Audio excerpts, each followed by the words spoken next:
الحمدللہ وکفی وسلام علی عبادہ الذین اصطفی اما بعد۔ محترم سامعین، آج میں آپ کی خدمت میں 14ویں پارے کا خلاصہ پیش کر رہا ہوں۔ اعوذ باللہ من الشیطان الرجیم، بسم اللہ الرحمن الرحیم۔ ربما یود الذین کفروا لو کانوا مسلمین۔ موت اور حشر کے بعد جب مسلمانوں کو جنت میں مقامات ملیں گے اور کافر کو جہنم میں عذاب ملے گا، اور ہر آئے دن اس کے کسی خاص کفر کی وجہ سے عذاب میں ترقی ہوگی، تو پھر ہر موقع پر کافر یہ تمنا کرے گا، اے کاش ہم بھی مسلمان ہوتے۔ انا نحن نزلنا الذکر وانا لہ لحافظون۔ اللہ رب العزت نے قرآن مجید اللہ رب العزت فرماتے ہیں کہ ہم نے قرآن مجید کو نازل کیا ہے اور ہم ہی اس کی حفاظت کرنے والے ہیں۔ قرآن کریم کے علاوہ دیگر جو آسمانی کتابیں ہیں، اس کی ذمہ داری، اس کی حفاظت کی ذمہ داری اللہ تبارک و تعالیٰ نے اپنے ذمے نہیں لی تھی، بلکہ جو علماء تھے، تورات اور انجیل کو جاننے والے، ان کو دے دی تھی۔ لیکن قرآن کریم کے الفاظ اور معانی دونوں کے محافظ خود اللہ تبارک و تعالیٰ ہیں۔ پھر اللہ تبارک و تعالیٰ فرماتے ہیں وَلَقَدْ خَلَقْنَا الْإِنسَانَ مِنْ صَلْصَالٍ مِّنْ حَمَإٍ مَسْنُونٍ۔ یہاں پر حضرت آدم علیہ السلام کی تخلیق کا قصہ ذکر کیا جا رہا ہے کہ اللہ تبارک و تعالیٰ نے حضرت آدم علیہ السلام کو اپنے دست قدرت سے پیدا فرمایا، پھر ان میں روح کو ڈالا۔ پھر اللہ تعالیٰ نے شیطان کے غرور اور گمراہی کو بیان فرمانے کے بعد شیطان اور ان کے پیروکاروں کے انجام بد کو بیان فرمایا۔ ان المتقین فی جنات وعیون۔ گزشتہ آیات میں اہل جہنم کا ذکر تھا، اب یہاں سے اہل جنت اور ان کے لیے انعامات کا ذکر فرمایا کہ وہ جنت میں باغات اور چشموں میں رہیں گے۔ اہل جنت کے سینوں میں باہم جو کچھ رنجش ہوگی وہ نکال دی جائے گی اور وہ بھائی بھائی بن کر رہیں گے۔ پھر آگے اللہ تبارک و تعالیٰ نے حضرت ابراہیم علیہ السلام کے ان مہمان فرشتوں کا ذکر فرمایا جو انہیں بیٹے کی خوشخبری دینے اور قوم لوط علیہ السلام کو برباد کرنے کے لیے انسانی شکل میں تشریف لائے تھے۔ حضرت ابراہیم علیہ السلام کا واقعہ اور حضرت لوط علیہ السلام کا واقعہ 12ویں پارے میں اللہ نے تفصیل کے ساتھ وَلَقَدْ جَاءَتْ رُسُلُنَا إِبْرَاهِيمَ بِالْبُشْرَى جو رکوع ہے اس کے اندر بیان فرمایا ہے۔ وَلَقَدْ كَذَّبَ أَصْحَابُ الْحِجْرِ الْمُرْسَلِينَ۔ وادی حجر میں قوم سمود آباد تھی، ان کی طرف حضرت صالح علیہ السلام کو پیغمبر بنا کر بھیجا گیا۔ انہوں نے اپنی قوم کو دعوت دی، لیکن قوم نے آپ کو جھٹلا دیا، جس کے نتیجے میں اللہ تبارک و تعالیٰ نے اس قوم کو ایک ہیبت ناک آواز کے ذریعے سے ہلاک اور برباد کر دیا۔ وَلَقَدْ آتَيْنَاكَ سَبْعًا مِّنَ الْمَثَانِي وَالْقُرْآنِ الْعَظِيمِ۔ اے پیغمبر، ہم نے آپ کو ایسی صورت عطا کی جو بار بار پڑھی جاتی ہے۔ قرآن عظیم سے مراد یہاں پر سورۃ الفاتحہ ہے، گویا ایک طرح سے فاتحہ بھی پورا قرآن کریم ہے۔ اس کی وجہ یہ ہے کہ اللہ تبارک و تعالیٰ نے جو اہم اور بنیادی مضامین پورے قرآن کریم میں بیان فرمائے ہیں، ان کا خلاصہ اور نچوڑ سورۃ الفاتحہ میں ذکر کر دیا ہے۔ توحید کو، رسالت کو، قیامت کو، احکامات کو اور ماننے اور نہ ماننے والوں کا ذکر کیا ہے۔ فَاصْدَعْ بِمَا تُؤْمَرُ وَأَعْرِضْ عَنِ الْمُشْرِكِينَ۔ اس آیت کے نازل ہونے سے پہلے اللہ کے رسول صلی اللہ علیہ وسلم اور صحابہ کرام پوشیدہ طور پر عبادت کیا کرتے تھے، اسی طرح تبلیغ کا سلسلہ بھی پوشیدہ ہوا کرتا تھا۔ اس آیت میں اعلانیہ طور پر کھلا طور پر عبادات اور تبلیغ کرنے کا حکم دیا گیا ہے۔ وَاعْبُدْ رَبَّكَ حَتَّى يَأْتِيَكَ الْيَقِينُ۔ یہاں پر یقین سے مراد موت ہے۔ مطلب یہ ہے کہ پیغمبر آپ اللہ تبارک و تعالیٰ کی پوری زندگی عبادت کرے یہاں تک کہ اللہ تبارک و تعالیٰ آپ کو اپنے پاس بلا لے۔ اس عبادت سے مراد تکلیفی عبادت ہے، جس کے کرنے پر ثواب بھی ملتا ہے، اجر بھی ملتا ہے۔ ایک عبادت قبر والی ہے جس کا ذکر حدیث پاک میں آتا ہے، یہ عبادت تلذذی ہے، مزے کے لیے عبادت ہے، اس پر اجر و ثواب نہیں ملتا۔ تو قرآن کریم کے یہ آیت حدیث پاک اور قبر والے عبادت کے خلاف نہیں ہے۔ پھر اللہ تبارک و تعالیٰ نے سورۃ النحل کو شروع کیا۔ نحل کہتے ہیں شہد کی مکھی کو، چونکہ اس سورت میں شہد کی مکھی کا ذکر ہے، اس لیے اس سورت کا نام سورۃ النحل رکھ دیا گیا ہے۔ اس سورت میں بنیادی طور پر دو چیزیں بیان کی گئی ہیں۔ انسان کے فائدے کے لیے اللہ تبارک و تعالیٰ کی نعمتوں کا ذکر کر کے مشرکین کو توحید کی دعوت دی گئی، اور شریعت اسلامیہ کے چند ایک احکامات کو یہاں پر بیان کیا گیا ہے۔ خلق الانسان من نطفة فاذا هو خصیم مبین۔ انسان کی اصل کو بیان کیا کہ انسان کو ایک حقیر، ذلیل اور بے قدر نطفے سے پیدا کیا گیا ہے، لیکن جب اسے قوت گویائی اور دیگر صلاحیتیں دی گئی تو جس ذات نے اسے ایک ناپاک قطرے سے پیدا کیا ہے، اسی کی ذات اور مخصوص صفات میں شریک ٹھہرا کر جھگڑا کرنے لگا ہے، یعنی اللہ تبارک و تعالیٰ کے ساتھ کسی کو اور کو شریک کرنے لگا ہے۔ پھر اللہ تبارک و تعالیٰ نے اپنے انعامات کو ذکر کیا ہے، وَالْأَنْعَامَ خَلَقَهَا لَكُمْ فِيهَا دِفْءٌ وَمَنَافِعُ وَمِنْهَا تَأْكُلُونَ۔ پھر اللہ تبارک و تعالیٰ نے جانوروں کا، گھوڑوں کا، کھچر کا ذکر کیا ہے، گدھے کا ذکر کیا ہے، وَالْخَيْلَ وَالْبِغَالَ وَالْحَمِيرَ لِتَرْكَبُوهَا وَزِينَةً وَيَخْلُقُ مَا لَا تَعْلَمُونَ۔ اسی طرح انسان ہی کے فائدے کے لیے گھوڑے، کھچر اور گدھے ہم نے پیدا فرمائے ہیں تاکہ یہ انسان کی سواری کے کام آئے اور انسان کے لیے زینت کا سامان بھی بن جائے۔ پھر اللہ نے عجیب جملہ ارشاد فرمایا، وَيَخْلُقُ مَا لَا تَعْلَمُونَ، یعنی قرآن کے نازل ہونے کے بعد مزید اللہ تبارک و تعالیٰ ایسی چیزیں پیدا فرمائیں گے جن کا انسان کو علم بھی نہیں ہے۔ موجودہ دور کی جو نئی نئی گاڑیاں ہیں، بسیں ہیں، ریل گاڑیاں ہیں، بڑے بڑے جہاز ہیں، بڑے بڑے طیارے ہیں، بڑے بڑی جو چیزیں ہیں جو اللہ تبارک و تعالیٰ پیدا فرما رہے ہیں، جو لوگ بظاہر ہمیں لگتا ہے کہ لوگوں کی بنائی ہوئی ہیں، لیکن اللہ تبارک و تعالیٰ نے قرآن کریم میں اس کا بھی اشارہ دے دیا کہ اللہ تبارک و تعالیٰ مزید ایسی چیزیں پیدا کرے گا جو انسان کے علم میں نہیں ہیں۔ پھر اللہ تبارک و تعالیٰ نے سمندر کے فوائد کو بیان کیا ہے، وَهُوَ الَّذِي سَخَّرَ الْبَحْرَ لِتَأْكُلُوا مِنْهُ لَحْمًا طَرِيًّا وَتَسْتَخْرِجُوا مِنْهُ حِلْيَةً تَلْبَسُونَهَا، کہ سمندر سے مچھلیاں نکلتی ہیں تو لوگ اس کو کھاتے ہیں اور اس کے اندر سے زیورات نکلتے ہیں، لوگ اس کو پہنتے ہیں۔ پھر اللہ تبارک و تعالیٰ نے متکبرین سے سوال کیا ہے، وَإِذَا قِيلَ لَهُم مَاذَا أَنزَلَ رَبُّكُمْ قَالُوا أَسَاطِيرُ الْأَوَّلِينَ۔ متکبرین سے جب سوال کیا جائے کہ تمہارے پروردگار نے کیا بات نازل کی ہے تو وہ کہتے ہیں کہ یہ پہلے لوگوں کی من گڑت جھوٹی کہانیاں اور افسانے ہیں۔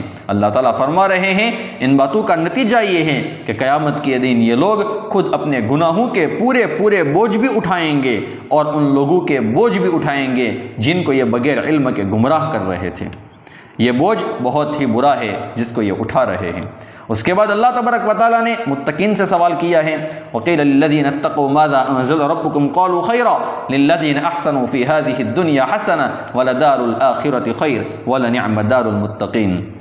پہلی کی آیات میں متکبرین سے سوال کیا گیا، اب یہاں پر متقین سے پوچھا جا رہا ہے کہ تمہارے پروردگار نے کیا بات نازل فرمائی، تو وہ اپنے تقویٰ کی روشنی میں یہ جواب دیتے ہیں کہ اللہ تبارک و تعالیٰ نے خیر کی بات اتاری ہے۔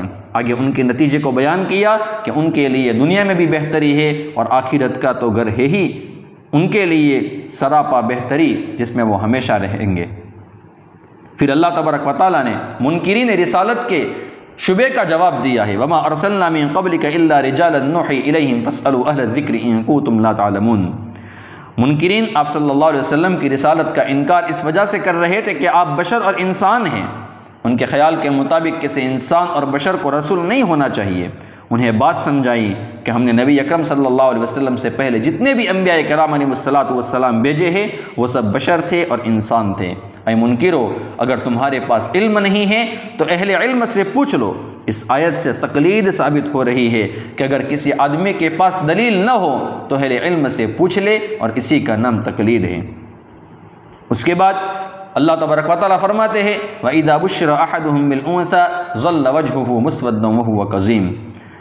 پہلے کی آیات میں مشرکین کی بے انصافی کو بیان کیا گیا کہ اللہ تبارک و تعالیٰ کے لیے اولاد بھی مانتے ہیں، اور وہ اللہ تبارک و تعالیٰ کے لیے اولاد بھی کیسی مانتے ہیں جو خود اپنے لیے نہیں مانتے ہیں۔ وہ یوں کہتے ہیں کہ فرشتے اللہ تبارک و تعالیٰ کی بیٹیاں ہیں۔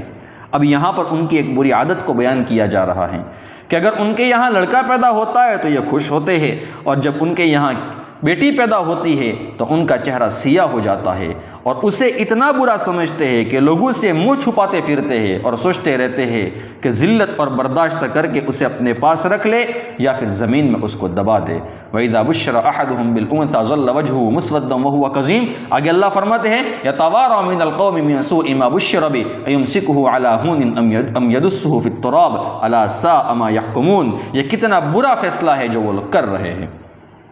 پھر اللہ تبارک و تعالیٰ نے مزید اپنے انعامات کو ذکر کیا، وَإِنَّ لَكُمْ فِي الْأَنْعَامِ لَعِبْرَةً نُسْقِيكُم مِّمَّا فِي بُطُونِهِ مِن بَيْنِ فَرْثٍ وَدَمٍ لَبَنٍ خَالِصٍ سَائِغًا لِلشَّارِبِينَ۔ اللہ تبارک و تعالیٰ یہاں پر اپنی نعمتوں کو بیان کر رہے ہیں۔ اس میں سے ایک نعمت کیا ہے؟ وہ دودھ کی نعمت ہے، جو گوبر اور خون کے درمیان سے اللہ تبارک و تعالیٰ نکالتے ہیں دودھ کو، اور دودھ بھی کیسا ہوتا ہے؟ بالکل صاف اور شفاف ہوتا ہے، نہ تو اس کے رنگ میں فرق آتا ہے، نہ ہی تو اس کے ذائقے اور مزے میں اس کا کوئی فرق آتا ہے، اور پینے والوں کے لیے خوشگوار ہے۔ وَأَوْحَىٰ رَبُّكَ إِلَى النَّحْلِ أَنِ اتَّخِذِي مِنَ الْجِبَالِ بُيُوتًا وَمِنَ الشَّجَرِ وَمِمَّا يَعْرِشُونَ۔ تیسری نعمت اللہ تبارک و تعالیٰ نے یہاں پر ایک اور ذکر کی ہے کہ شہد کی نعمت جس میں بہت زیادہ فائدے ہیں، ان میں سے ایک بڑا فائدہ یہ ہے کہ اللہ تبارک و تعالیٰ نے اس میں لوگوں کے لیے شفا رکھی ہیں، لیکن اس کے استعمال سے پہلے کسی ماہر سے یہ معلوم کر لینا چاہیے کہ اس کو کب استعمال کرنا ہے اور کس چیز کے ساتھ اس کو استعمال کرنا ہے۔ پھر اس کا پورا فائدہ بتایا اور خاص طور پر شہد کی مکھی کے چھتے کو بنانے کی ترتیب کو بیان کیا، جس میں واجب و غریب طریقے سے صنعت کاریگری کرتی ہیں۔ اللہ تبارک و تعالیٰ نے اسے حکم دیا ہے کہ اپنے چھتے کو زمین کی گندگی سے بچا کر پاک، صاف اور بلند جگہ یعنی پہاڑوں یا درختوں پر بنائے۔ اللہ تبارک و تعالیٰ کی ان نعمتوں میں ان لوگوں کے لیے نشانیاں ہیں جو اس میں غور و فکر کرتے ہیں۔ پھر اللہ تبارک و تعالیٰ کے لیے علم غیب کا ذکر کیا، وَلِلَّهِ غَيْبُ السَّمَاوَاتِ وَالْأَرْضِ وَمَا أَمْرُ السَّاعَةِ إِلَّا كَلَمْحِ الْبَصَرِ أَوْ هُوَ أَقْرَبُ إِنَّ اللَّهَ عَلَى كُلِّ شَيْءٍ قَدِيرٌ۔ آسمان اور زمین کی تمام پوشیدہ باتیں یہ صرف اللہ تبارک و تعالیٰ کے علم میں ہیں، اللہ تبارک و تعالیٰ کے علاوہ کسی اور کے علم میں نہیں ہے۔ اور ان غیب کی باتوں میں سے ایک بڑی چیز یہ ہے کہ قیامت کا معاملہ جسے اللہ تبارک و تعالیٰ آنکھ جھپکنے یا اس سے بھی کچھ پہلے ظاہر فرما دے، اس کا علم بھی صرف اللہ تبارک و تعالیٰ کو ہے۔ وَيَوْمَ نَبْعَثُ مِن كُلِّ أُمَّةٍ شَهِيدًا عَلَيْهِم مِّنْ أَنفُسِهِمْ وَجِئْنَا بِكَ شَهِيدًا عَلَىٰ هَٰؤُلَاءِ۔ قیامت کے دن ہر امت میں سے ان پر انہی میں سے ایک گواہ کو لائیں گے، مراد اس سے ہر امت کے نبی ہے، اور آپ صلی اللہ علیہ وسلم کو بھی لائیں گے۔ آپ صلی اللہ علیہ وسلم سابقہ نافرمان جو پہلے کی نافرمان امتیں ہیں ان کے خلاف، اور سابقہ پہلے کے انبیاء کرام علیہ السلام کے حق میں گواہی دیں گے، اور ایک قول کے مطابق آپ صلی اللہ علیہ وسلم اپنی امت کے اہل ایمان کی اور اہل کفر کی بھی گواہی دیں گے۔ حدیث پاک میں ہے کہ اللہ تعالیٰ کے نبی صلی اللہ علیہ وسلم کے سامنے امت کے اعمال پیش کیے جاتے ہیں، آپ صلی اللہ علیہ وسلم اچھے اعمال پر اللہ تبارک و تعالیٰ کا شکر ادا کرتے ہیں اور برے اعمال پر اللہ تعالیٰ سے ان کے لیے استغفار کرتے ہیں۔ پھر اللہ تبارک و تعالیٰ نے فرمایا ان اللہ یأمر بالعدل والاحسان وایتاء ذی القربى وینہی عن الفحشاء والمنکر والبغی یعظکم لعلکم تذکرون۔